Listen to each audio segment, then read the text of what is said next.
Bismillahirrahmanirrahim. Assalamualaikum warahmatullahi wabarakatuh. Berjumpa kembali di channel Guru Cerdas. Pada kesempatan kali ini kita masih membahas bab 4 ya, yaitu materi lebih dekat kepada Allah dengan mengamalkan sholat sunnah. Tetapi submaterinya adalah sholat sunnah munfarid atau sholat sunnah sendirian ya. Bagi kamu yang belum subscribe, silahkan subscribe terlebih dahulu, pencet tombol like, kemudian share channel Guru Cerdas.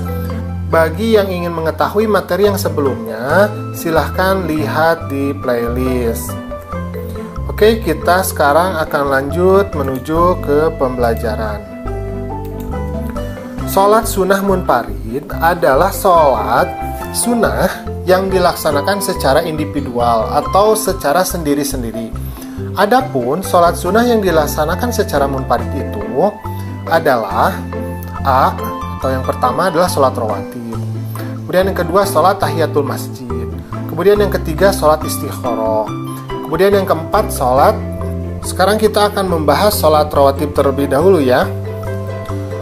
Rawatib berasal dari kata rotibah yang artinya tetap, menyertai atau terus-menerus.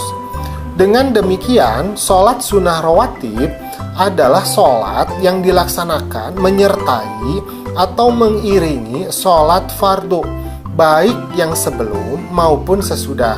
Kalau sebelum kita sebutnya qobliyah, kalau sesudah kita sebutnya ba'diyah. Ditinjau dari segi hukumnya, sholat rawatib ini terbagi menjadi dua macam, yaitu sholat rawatib mu'akkad dan sholat rawatib goiru mu'akkad. Nah, sekarang kita akan bahas ya. Yang pertama, sholat rawatib mu'akkad atau mu'akkadah, yaitu adalah sholat rawatib yang sangat dianjurkan. Nah, ini memakai warna biru ya. Adapun yang merupakan sholat rawatib mu'akkad, yaitu 2 rakaat sebelum sholat zuhur, 2 rakaat sesudah sholat zuhur, 2 rakaat sesudah sholat maghrib, 2 rakaat sesudah sholat isya, 2 rakaat sebelum sholat subuh.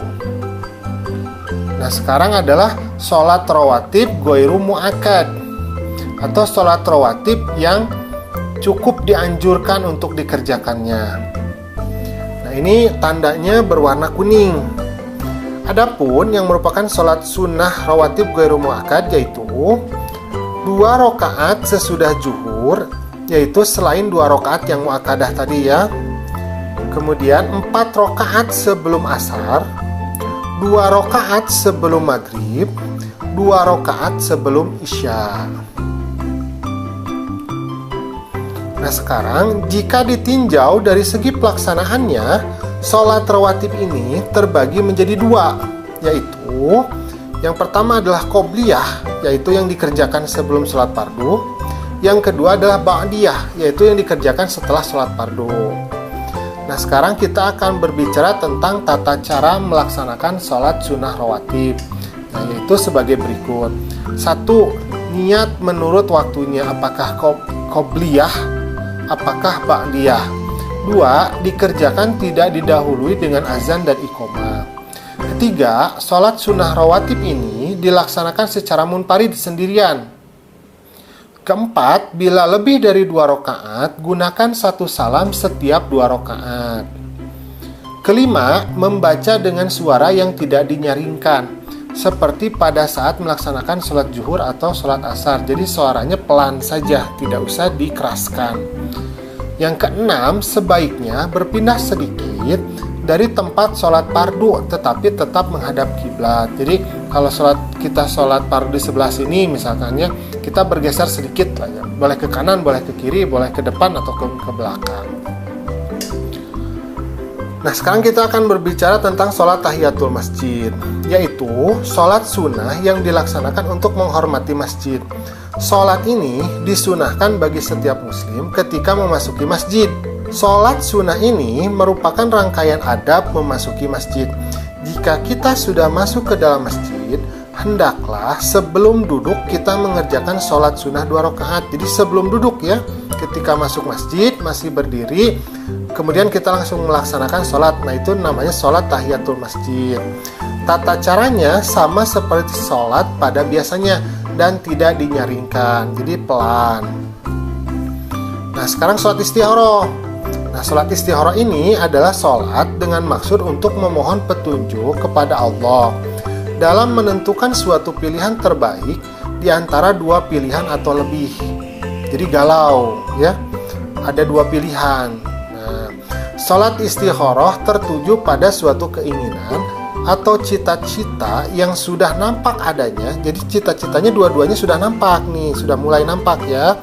Tetapi masih ragu-ragu dalam menentukan pilihan. Jadi kita tinggal menentukan pilihan. Jadi belum terjadi ini, tapi sudah nampak, sudah ada dua-duanya. Tetapi kita masih ragu menentukan mana pilihan yang terbaik di antara kedua itu. Mungkin kedua, mungkin ketiga, kita nggak tahu ya. Tapi kita masih ragu untuk menentukan.